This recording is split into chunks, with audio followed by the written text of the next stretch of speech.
আবু বকর মুনাফিক, আবু বকর মুনাফিক, আবু বকর তুই মুনাফিক। কত অনুশোচনা। আবু বকর তুই মুনাফিক, আবু বকর তুই মুনাফিক, আবু বকর তুই মুনাফিক। এটা বলছেন আর ধরতে রয়েছেন। ধরতে ধরতে ধরতে ধরতে নবীজির কাছে যাচ্ছেন মসজিদে নববীতে। নবীজি বলছেন, আবু বকর তোমার এত হতাশা কেন? তুমি নিজেকে হতাশায় রয়েছ কেন? আবু বকর বলছেন, দয়ার নবী গো, আমি আপনার মজলিসে বসে বসে অঝোর নয়নে কাঁদছিলাম। আর যখনই আমি বাড়ি চলে গেলাম, আমি বিবির সঙ্গে আনন্দে হেসে ফেললাম। তো আমার বিবেক আমাকে বলছে, আবু বকর তুই এখনই নয়ন ভরে নয়নের জলে অশ্রুসিক্ত আঁখিতে আল্লাহর ভয়ে ভয়ে কাঁদছিলি, আবার এখনই তুই দাঁত বের করে বিবির সঙ্গে খিলখিল করে হাসছিস। এ আচরণ কেন তোর হয়?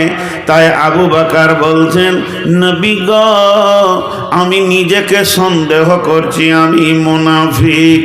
বিশ্বনবী বললেন, আবু বকর বিবির সঙ্গে হাসা হলো ইবাদত, বিবিকে আনন্দ দেওয়া হলো ইবাদত, বিবির সঙ্গে খেলা করাটাও ইবাদত, বিবির সঙ্গে কৌতূহল করাটাও ইবাদত।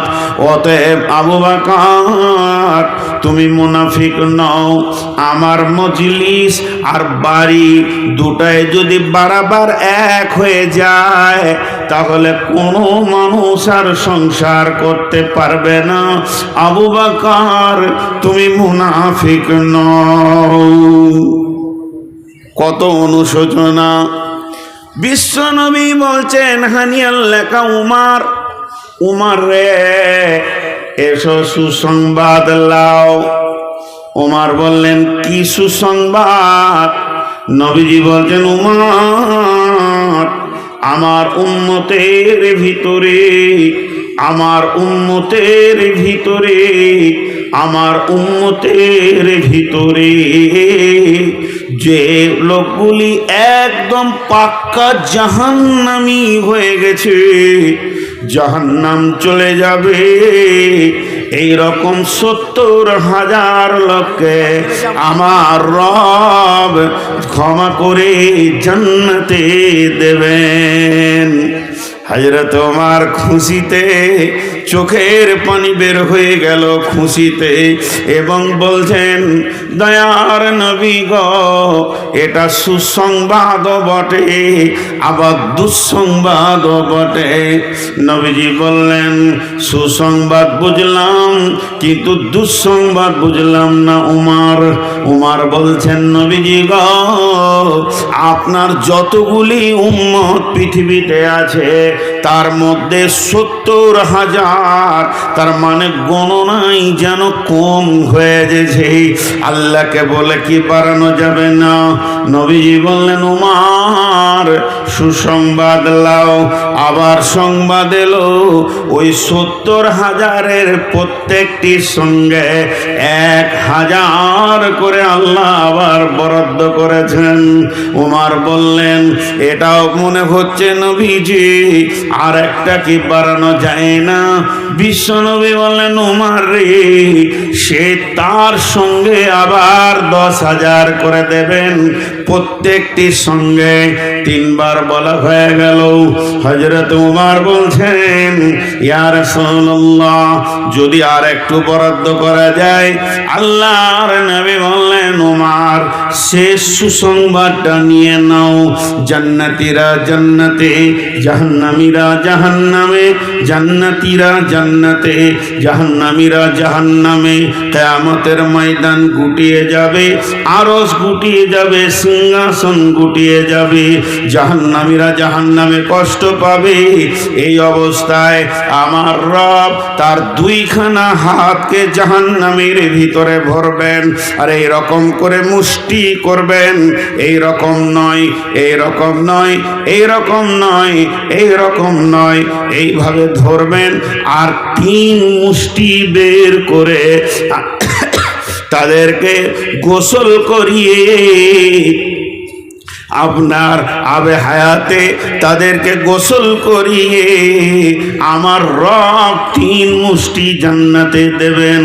উমর রে, ওই মুষ্টিটা এমন হবে যার ভিতরে কালেমা ছিল, ঈমান ছিল না, শিরকের ময়দানে পা দেয়নি, ওই লোকটাও ওই মুষ্টির ভিতরে চলে আসবে।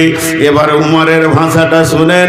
উমর টুকরে কেঁদে উঠলেন খুশিতে, আর বলছেন, ইয়া রাসূলুল্লাহ, আপনি দোয়া করে দেন আমি উমর যেন আল্লাহর মুষ্টিতে চলে আসতে পারি। অনুসূচনা কি ছিল? আমি একটা জায়গা নিয়েছি, গোটা ঘটনাটা শোনানোর একটাই উদ্দেশ্য। যার ব্যাপারে রসুল বলছেন লাউ কানা বাদি নবিয়ান, আমার পরে যদি কেউ নবী হতো কানা লাহু উমার, সেটা উমার হতো। তাহলে ওই লোকটা আবার বলছে, ইয়া রাসূলুল্লাহ আপনি দোয়া করেন যেন আমি মিষ্টির ভিতরে চলে আসতে পারি। তার অনুসূচনাটা কি ছিল? নিজেকে কি ভাবতো? নিজেকে কত হিয়ানত ভাবতো, কত হেকারত ভাবতো। আর আমরা দোয়া তো সবটা জানি না, নামাজটা রুকু সাজদা কেমন করতে হবে আমার জানা নাই, এবং কোন জায়গায় কোন দোয়া পড়তে হবে সেটাও জানা নাই। 70 বছর নামাজ পড়ছি, কমপ্লিটলি নামাজের বিষয় বুঝি না, অথচ উল্টা পাল্টি ডাডা মাডা ভাঙা চোড়া দোয়াতে নামাজ পড়ে মসজিদ থেকে যখন বের হচ্ছি তো বুকটাকে পাঠান পাড়া করে নিয়েছি, দিয়ে বলছি অমুকের বেটা নামাজ পড়ে না, ও জান্নাত যাবে বলে মনে হয় না, ফাইসালা দিচ্ছে ও, এইখানে লাগাও, আমার সোজা লাগাও, যাও দিকে যাও, একদম দাঁড়াবে না আমার সামনে, এই 4টাকেও সরাতে হবে যে পজিশনে দিয়েছো তোমরা, আর কোনো দিন আমার সামনে এইভাবে দেবে না। আমি এগুলো পছন্দ করছি না। আগামী বছর থেকে নতুন ডেট নিলে 4-5টা নিয়ম, তার মধ্যে একটা হচ্ছে ইউটিউবার থাকবে না, যে জালসা ইউটিউবার থাকবে না ওটা ডেট নিব, না হলে নিব না। আর পারছি না, কি থানবিল দিয়েছে জানেন, আমি জবান দিয়ে বলতে পারবো না। আমি ওই জন্য বললাম যে টপ 10টা কোথায়, ওকে আমি বাংলাদেশেই ধরবো, সিআইডি দিয়ে ধরবো, বাংলাদেশের সিআইডি হেড আমার বন্ধু। কি থানবিল দিয়েছে যেটা আমি জবান দিয়ে বলতে পারছি না। আমি এত বক্তা এত কথা বলি স্বামী স্ত্রী, তারপরও কি নোংরা নোংরা ভাষা। জি ছি ছি ছি ছি ছি ছি, এই করে টাকা করে খেতে হবে, কে বলেছে ওদেরকে? কোথায় নোংরা শুইয়ে দিয়েছে, কি করেছে কি করেছে। সাদা সিধে বক্তার ছবি থাকবে, 2টা সিনসিনারি দিলে ঠিক আছে, মক্কা মদিনার তেমন করে দিয়েছে, ইংরেজদের চুমা চাট্টি দিয়ে। আমি কোথা বলেছি ওকে এই ভাষাগুলো আমি জীবনে ব্যবহার করিনি, ওকে আমি ধরছি, ওর ঠিকানাটা বের করে দিতে পারবে কেউ? তোমরা তো বার করতে পারো, বের করে আমাকে হোয়াটসঅ্যাপে দিও তো। এই চেয়ারওয়ালা লাল গেঞ্জি, উঠো, চলো উঠো উঠো, ডিস্টার্ব হচ্ছে পেছনে, ডিস্টার্ব হচ্ছে, উঠতে হবে, কোনো উপায় নেই। আমি এই ভলেন্টিয়ারই চালাবো যতদিন জলসা করব। বাবজি আপনি উঠেন, আপনার পেছনের লোকের ডিস্টার্ব হচ্ছে। আর ছেলে মানুষগুলো নিচে বসেন, এই মুরব্বিগুলোকে চেয়ার দেন, ছেলে মানুষগুলো নিচে। এই যে লোকটা চেয়ার নিয়ে হাঁটছে, ওর হক আছে চেয়ারে বসা, ওই বয়সে হাঁটু ব্যথা হয়, ওটা এমন একটা বয়স হাঁটু ব্যথা হবে। আর জালসা কমিটি আর কোথাও আছেন তো বলে দিই, আসামে জালসাতে চেয়ার থাকে না, আসাম রাজ্যের জালসাতে চেয়ার থাকে না, একটা খালি বক্তা থাকে, বাকি এখানে লেপ কেতা দেয়, সভাপতিও নিচে বসে, কালেকশনও নিচে হয়, লোক সব নিচে বসে। চেয়ার আনবেন তো সব পাছায় ঘা হয়ে যাবে। ওই যে বাচ্চা ছেলেগুলো বসে আছে, ওইগুলো যদি এখন থেকে মাজার দোষ হয় তো বিয়ে হবে ওদের। বয়স্ক মানুষ বসবে তো একটা মানান আছে। তো যাই হোক, আমার বক্তব্যের গতিটা কোন দিকে যাচ্ছে, তাদের অনুসূচনা কি ছিল তাদের অনুশোচনা কি ছিল?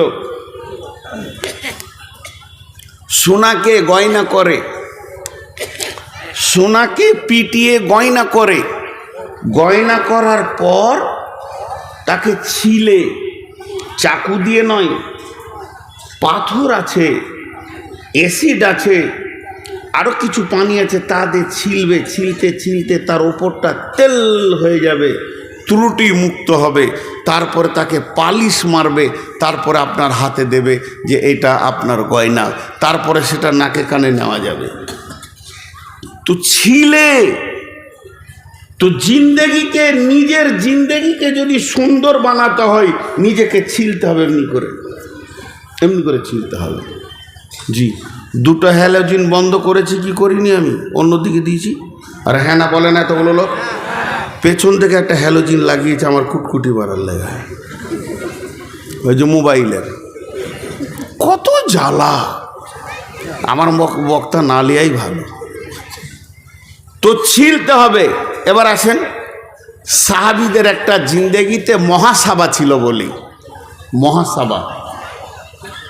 জি, তারা যখন বিছানায় যেতেন, বিছানায় শোয়ার আগে নিজের জিন্দেগিটাকে তারা ছিলতেন, নিজের জন্য নিজে স্বর্ণকার হয়ে যেতেন, যে মনে মনে বলতেন আজকে সকালে আমি অমুককে একটা জোরে কথা বলেছি, ধমকি দিয়েছি, সেটা না দিলেই তো আমার জন্যে ঠিক ছিল।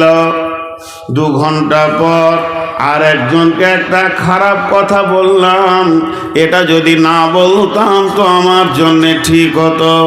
ওই জায়গায় বসে অতিরিক্ত কিছু কথা বলে দিয়েছি, ওই কথা কটা যদি না বলতাম তো আজকে আমার দিনটা ভালোই চলে যেত। বলে যে যেমন যেছে, না বলো সেরকম যেছে। আমি চায়ের দোকানে অমুক মাস্টারের বিরুদ্ধে 4টা কথা বলেছি, সেটা যদি না বলতাম তো চলে যেত, সকালে উঠে তার কাছে মাপ চেয়ে নিব। এইভাবে তারা নিজের জীবনটাকে ছিলে। জোহরের নামাজে আধা ঘন্টা আগে আসার কথা, কিন্তু কোনো রকম 2 রেখাত সুন্নত পরে জোহরটা পেলাম। আমি যদি আধ ঘন্টা আগে আসতাম তাহলে মসজিদে আমার তেলাওয়াত তাসবিহ হয়ে যেত। এইভাবে নিজের ত্রুটিকে নিজে নিজে বের করত, ত্রুটিগুলো মনে মনে জমা করে রবের কাছে রাত্রিতে অঝোর নয়নে কেঁদে বলতেন, আমার রব, আমি যেগুলো ভুল করেছি আগামী দিনে না করার প্রতিজ্ঞা নিয়েছে, মাবুদ তুমি আমাকে মাফ করে দাও, ক্ষমা করে দাও, আমার ত্রুটিগুলোকে তুমি মুছে দাও। এইভাবে তারা ধীরে ধীরে ধীরে ধীরে একটা জায়গায় গিয়ে পৌঁছিয়েছেন।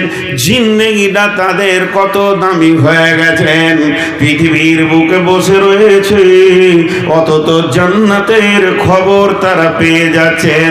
একটা আশারে মুবাশশারা, আবু বকর জান্নাতি, উমর জান্নাতি, ওসমান জান্নাতি, আলী জান্নাতি। এ তো নবীজি সরাসরি বলেছেন, পরোক্ষভাবেও নবীজির কাছে খবর এসেছে আরো জান্নাতি। যেমন নবীজি বলেছেন, বদরি সাহাবী যারা বদরের প্রান্তে 313 জন দাঁড়িয়েছিলেন জিহাদের ময়দানে, তাদের আগের পিছের সমস্ত গুনাহ মাফ, তার মানে তারা জান্নাতি। এমন ভাবে সুসংবাদ এসেছে, তাদের জিন্দেগিকে কোন জায়গায় পৌঁছেছে।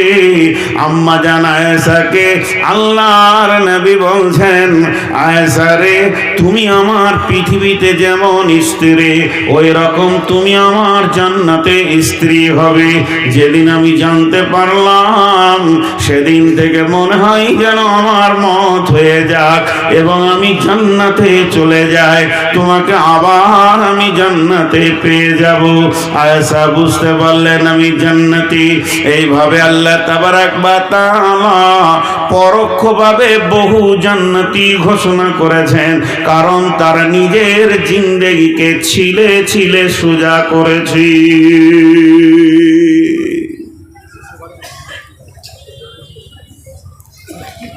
একটি কথা আপনাদের সামনে এবার বলি।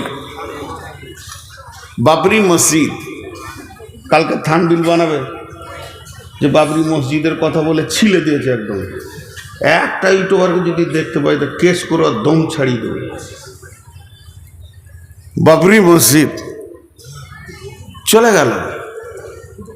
মসজিদের পূর্বের ইতিহাস কি ছিল আমি জানি না, তবে চলে গেল। বেশ ঠিক আছে, গেল। যতটা দুঃখিত আপনি অতটা দুঃখিত আমিও। আমার মুসলমানের রক্ত আছে, আমার বুকে মুসলমানের রক্ত আছে।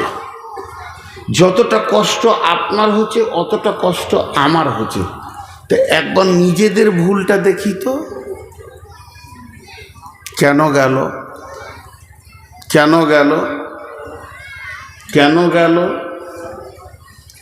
বাবরি মসজিদটা আমার এখান থেকে কিছু না হলেও 1700 কিলো দূরে। 1700 কিলো দূরে কেন, 17 লাখ যদি দূরেও হয় তাও কলিজাটা শিখানো আছে। রাজুলুন কালবুহু মুআল্লাকুন ফিল মাসাজিদি। ওই লোকটা আরশের ছায়াতে থাকবে যার দিল মসজিদে টাঙা থাকবে। পৃথিবীর মসজিদ আমার হৃদয়ে আছে যত দূরেই হোক, কিন্তু আপনার বাড়ির পাশের মসজিদটা কোন পার্টি বলেছিল ঢুকিস না? ওই পার্টিটার নাম বলেন। আপনার বাড়ির পাশ থেকে ফিতে ধরে যেটা সব থেকে নিকট মসজিদ, বিজেপি বলেছে, বজরং বলেছে, শিবসেনা বলেছে, তৃণমূল বলেছে, সিপিএম বলেছে, কংগ্রেস বলেছে, এসোসিয়াই বলেছে, কে বের করেছে এই মসজিদ থেকে আপনাকে? বিসমিল্লাহির রহমানির রহিম। কুল ইন কানা আবাউকুম ওয়া আবনাউকুম ওয়া ইখওয়ানুকুম ওয়া আজওয়াজুকুম ওয়া আশীরাতুকুম ওয়া আমওয়ালুন ইকতারাফতুমুহা ওয়া তিজারাতুন তাখশাউনা কাসাদাহা ওয়া মাসাকিনু তারদাউনাহা আহাব্বা ইলাইকুম মিনাল্লাহি ওয়া রাসূলিহি ওয়া জিহাদিন ফি সাবিলিহি ফাতারাব্বাসু হাত্তা ইয়াতিয়াল্লাহু বিআমরিহি ওয়াল্লাহু লা ইয়াহদিল কওমাল ফাসিকিন।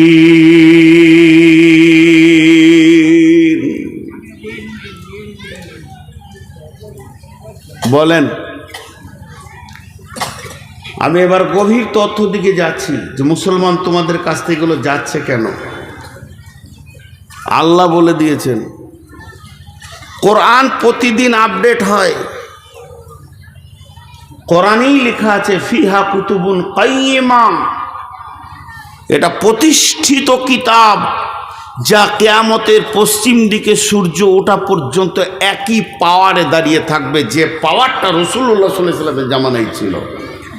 এর পাওয়ার শৈথল্য হবে না, এবং প্রতিটি জামানায় প্রতিটি দিন প্রতিটি সকালে আপডেট দেবেই এবং বিশ্বকে তার মোকাবেলার কথা শিখাবে।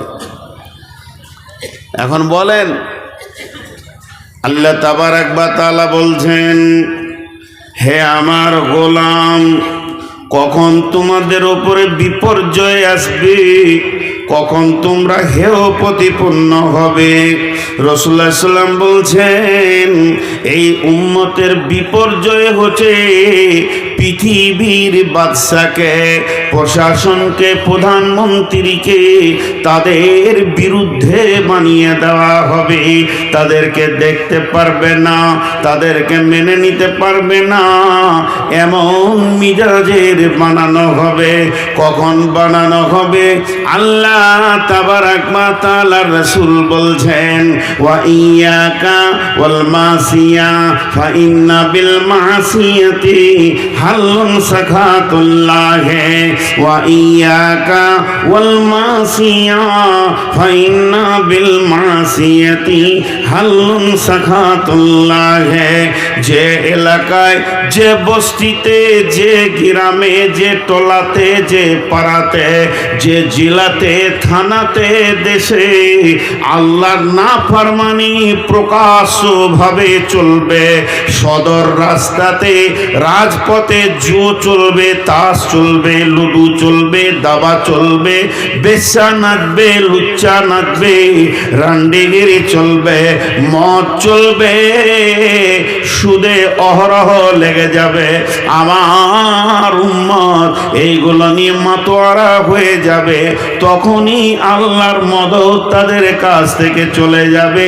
আল্লাহর সাহায্যের হাতটা আল্লাহ গুটিয়ে নেবেন।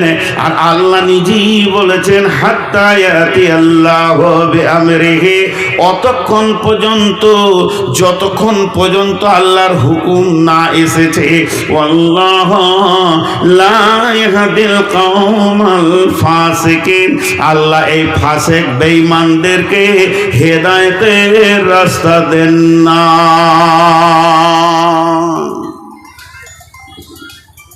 তারা 8টা জিনিসকে ভালোবাসবে 3টের তুলনায়। 8টা জিনিসকে নিয়ে মাতোয়ারা হয়ে থাকবে 3টের তুলনায়। জি, আবার বলছি, 8টা জিনিসকে ভালোবাসবে 3টের তুলনায়। কোরআন থেকে বলছি। এখন একটা উদাহরণ দিব। একটা দাঁড়ির 2টা পাল্লা। এক পাল্লাতে ওই 1 গ্রামের বাটখারা, 1 গ্রাম ছোট্ট 1 গ্রামের বাটখারা 8টা রাখা আছে। তোমার ওজন হলো 8 গ্রাম, 10 গ্রামও হয়নি। আর একটা পাল্লাতে কুইন্টলের বাটখারা 3টে রাখা আছে। এরা গণনায় 3টে, এরা গণনায় 8টা। গুনতিতে বাম পাল্লাটা বেশি, গুনতিতে ডান পাল্লাটা কম, কিন্তু ওজনে কে বেশি? জোরে বলেন। 3টে। তো ওজনে যে 3টে বেশি, এটা বলবে কে? তার নাম কি? কাঁটা। কে বলবে? কাঁটা কোন দিকে ঝুঁকবে, 3টের দিকে না 8টার দিকে? 3টের দিকে কাঁটা যখন তোলা হবে পাল্লাটা, তা 3টের দিকে এমনি করে বলবে, দেখ আমি ঠিক বলছি, এরাই বেশি। যদি কাঁটাটা 8টার দিকে ঝুঁকে, যদি ঝুঁকে, এখন ওই কাঁটাটাকে ইমানদার বলবেন না ফাসেক বলবেন? কোনটা বলবেন বলেন? কাঁটাটাকে আপনি কি বলবেন? ও বেঈমান না ইমানদার? বেঈমান। আল্লাহ ওটাই বলছে, তোরা একটা পাল্লাতে 8টা চাপা, আর একটা পাল্লাতে 3টি চাপা। 3টে মাল ডান পাল্লায় চাপা, বাম পাল্লাতে 8টা মাল চাপা। সে 8টা মালের নাম আমি বলছি। কুল ইন কানা আবাউকুম ওয়া আবনাউকুম ওয়া ইখওয়ানুকুম ওয়া আজওয়াজুকুম ওয়া আসীরাতুকুম ওয়া আমওয়ালুন ইকতারাফতুমুহা ওয়া তিজারাতুন তাকসাউনা কাসাদাহা ওয়া মাসাকিনু তারদাউনাহা। এই 8টা হলো কি? বাপের মহব্বত, সন্তানের মহব্বত, ভাইয়ের মহব্বত, বিবির মহব্বত, বন্ধু বান্ধবের মহব্বত। 5টা হলো সঞ্চিত মালের মহব্বত, যে মালকে তুমি সঞ্চয় করেছো তার মহব্বত, যে ঘরটা তুমি বানিয়েছো এই ঘরের মহব্বত। আর 8 নম্বরে হলো চাকরি বাকরি, ব্যবসা বাণিজ্য যেটা রয়েছে এইগুলির মহব্বত। আরেকবার বলছি, বাপের মহব্বত, বেটার মহব্বত, ভাইয়ের মহব্বত, আপনার বিবির মহব্বত, বন্ধুর মহব্বত, সঞ্চিত মালের মহব্বত, ঘর বাড়ি অট্টালিকার মহব্বত, এবং যে চাকরি বাকরি ব্যবসা বাণিজ্য তুমি করো তার মহব্বত। 8টা জিনিসের মহব্বতকে নিয়ে এসে একটা নারীর পাল্লায় দিয়ে দাও। এখন তোমার ডান দিককার পাল্লাটা ফাঁকা আছে, ওখানে তিনখানা মহব্বত রাখো। আহাব্বা ইলাইকুম মিনাল্লাহি, আল্লাহর মহব্বত, ওয়া রাসূলিহি, এবং আমার রসুলের মহব্বত, ওয়া জিহাদিন ফি সাবিলিহি, আল্লাহর রাস্তায় বেরিয়ে গিয়ে জান দিতে হবে, মাল দিতে হবে। আল্লাহর জিহাদকে মহব্বত করে মেনে নিব, আল্লাহর রাস্তায় শ্রম দিব, মেনে নিব, পৃথিবীর মুখে লাত মেরে দিব, যেটা সাহাবীরা করেছেন। এই তিনখানা মহব্বত তুমি চাপাও হে পৃথিবীর মুসলমান। এবার তোমার দিলের ভিতরে একটি কাঁটা আছে, দাড়িটা ওপর দিয়ে মনে মনে মনে মনে তোলো। এবার দেখো তোমার দিলের কাঁটাটা 3 দিকে যেছে না 8 দিকে যেছে।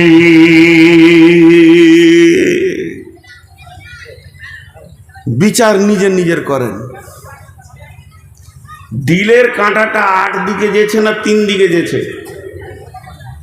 সবাই নিজের বিচার করব সাহাবীদের মতো, এবং হক কথা বলবো জিভ দিয়ে, মিথ্যা কথা বলবো না। আমাদের মহব্বত 8-এ বেশি না 3-এ বেশি? কথা বলে না? যারা 8-এ বলছেন কে কে বলছেন বলেন তো? 8-এ কে কে বলছেন? সবাই 8-এর দিকে আছি, হক কথা বলেছে, সত্য কথা বলেছে। 3-এর দিকে মহব্বতে এক্ষুনি পরীক্ষা করব। আজকে এই চিন্তামণি গ্রামে 28 থেকে 30টা বিল্ডিং আছে, মসজিদটা এতিমখানা হয়ে আছে। ওদের যদি মহব্বত আল্লাহর ঘরে বেশি হতো তাহলে ওটা এতিমখানা থাকতো না। রসুলের ওপরে মহব্বত থাকলে এটা ইউনিভার্সিটি হতো। মিশন বলে যে একটা স্কুল আজ থেকে 20 বছর আগে ছিল না, 25 বছর আগে, 30 বছর আগে ছিল না। জন্ম নিল কিছুদিন আল আমিন মিশন, পৃথিবীকে মিশন শিখালো, জন্ম নিল। এক একটা মিশন তত্তর করে ওপর দিকে উঠছে, আর লাখ লাখ টাকা গোপনে ছেলেটা ভর্তি করলেন, 50,000 60,000 ডোনেশন দিচ্ছে। আর 70 বছরের মাদ্রাসা পি পি পি করছে। আপনি বললে হবে যে আমার এটার উপরে মহব্বত বেশি? রসুলের উপরে মহব্বত। একবার গালের মাফলারটা সরান, দেখি এখানে কটা ইমানদার আছে। সরান গালের মাফলারটা। মিথ্যা কথা, মিথ্যা কথা, মিথ্যা কথা। জি, এখানে 2টো ফ্যান আছে, ওইখানে ফ্যান 2টা ঘুরছে, পরপর পর করে ঘুরছে। রেগুলেটরটা আমার হাতে, আমি ডান দিকটা এমনি করে বাড়াচ্ছি আর বাঁ দিকটা কমাচ্ছি। বাঁ দিকার ফ্যানের শক্তি কমবে হাওয়ার, ডান দিকার শক্তি বাড়বে। আবার বাঁ দিকটা বাড়াচ্ছি, ডান দিকটা কমাচ্ছি। তো সারা পৃথিবীর সমস্ত শক্তির কন্ট্রোলার কে? আল্লাহ। এখন ইমিগ্রেশন যে এয়ারপোর্টে হয়, একটা দরজা আছে কম্পিউটার লাগানো, আর সেখানে সফটওয়্যার দেওয়া আছে কোন কোন মাল গেলে তুই সাউন্ডটা আলাদা করবি, কোন কোন মাল গেলে, আর কোন মালটা না থাকলে সাউন্ডটা করিস না। জি, তো জেদ্দা এয়ারপোর্টে আমাদেরকে বললো ঘড়ি, জুতা, মোবাইল সব ভরে দেন ব্যাগে, যে ওইদিকে পার করে দিলে। এবার তুমি খালি এসো। খালি দিয়েছি, কিন্তু ঘড়িটা খুলতে ভুলে গেছি, জুব্বার ভিতরে আছে। তো জটা লোক পেরোচ্ছে, টিক ঠিক চলে যা। আমি যেছি টিক টিক টিক টিক টিক টিক টিক, মানে ধর ওর কাছে যেটা নেই যাওয়ার নয় সেটা নিয়ে যাচ্ছে। তো এখন যদি একটা কোরআনের দরজা করা যায়, যেদিকে ঢুকলে বলে দেবে এটা মুসলমান আর এটা ফাসেক, এটা মুসলমান এটা ফাসেক, কজন মুসলমান হয়ে পেরোতে পারবো ওই দরজায় বলেন? প্রথম নম্বর আমি বলছি আল্লাহর কসম, আমি আগে ধরা খাবো, যেটা মুনাফিক মাল, সাইডে কর, এটা পার হবে না। এই মার আমাদের উপরে যে এসেছে, জুলুম যে আমাদের উপরে এসেছে, এটা কোনো রাজনৈতিক দলকে এবং কোনো ধর্মীয় দল হিন্দু খ্রিস্টান জৈন বৌদ্ধকে দোষ দেবেন না। ইস ঘর মে আগ লাগি হ্যায় ঘর হি কি চিরাগ সে। যে শক্তি রসুল দিয়ে গেছিলেন, যে মডেলের মাল তৈরি করে পৃথিবী থেকে চলে গেছিলেন, সেই শক্তি সেই মাল আর নাই। খালি নামটা মুসলমান, আধার কার্ডে মুসলমান, ভোটার কার্ডে মুসলমান, পাসপোর্টে মুসলমান, ভোটার লিস্টে মুসলমান, কিন্তু মসজিদের খাতাতে মুসলমান উল্লই।